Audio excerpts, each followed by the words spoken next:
Just for information, the reason I'm doing this because I do have background in inspecting these facilities, the dialysis center, and I also did, hospital and skilled nursing, so I know what I should expect.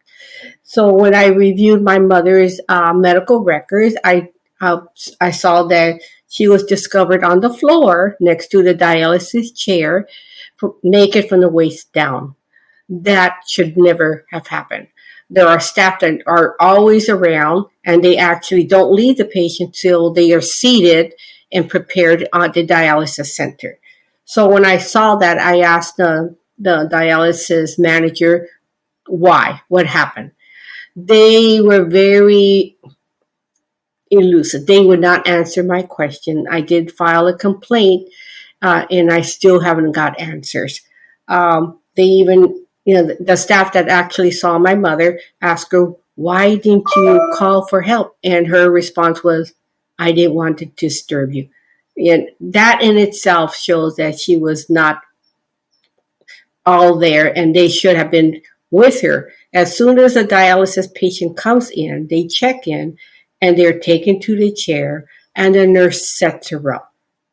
And the reason why we file or make complaints in court cases is to prevent something like this from reoccurring. Whether it's a monetary fine or a slap in the hand, it would help to change the process, the policy and procedures, or to add more staffing training. But I don't know to this day if this happened. This is the first time I ever encountered a problem like this at any dialysis center, let alone personally with my mother. Like I said, they don't respond. And you do have the name of the dialysis center, but I'm also concerned about the authority having jurisdiction. They don't assist to get a response either. My intention is not so much to get money or anything, is to change how it's run, how it's inspected. To this day, I don't know if they conducted an investigation to determine who was responsible. Was it the family member that dropped her off and walked away and didn't make sure she was safely seated in there? Was it a staff that walked away too? Because apparently she was not all lucid and she should not have been left alone. The reason why I'm doing this is to encourage people that has problems to make sure they gather all their evidence immediately, because it will disappear and you do have the right. At first, these people were like, well, you're not the person with the authority having jurisdiction. And based on my experience, I say, okay, so what is your policy and procedure? Based on policy and procedure, family members can get information once that family member passed away. And that's how I got that document.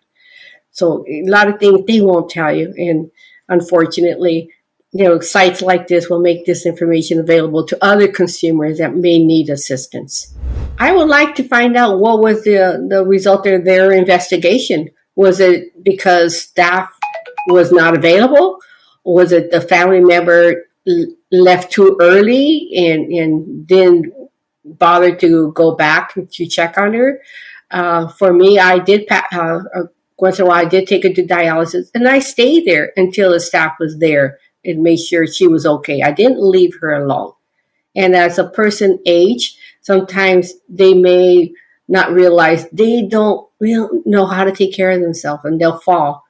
My job entails that if someone is not lucid or able to communicate, the staff have to be more close by and not leave them to fend from themselves. Imagine your parent to be found like that on the floor, and her reasoning was, I didn't want to disturb anybody. Oh my God, they're lucky I wasn't close by. I would have just given them the riot act and call the police for adult abuse, because that is considered adult abuse and neglect to leave them like that.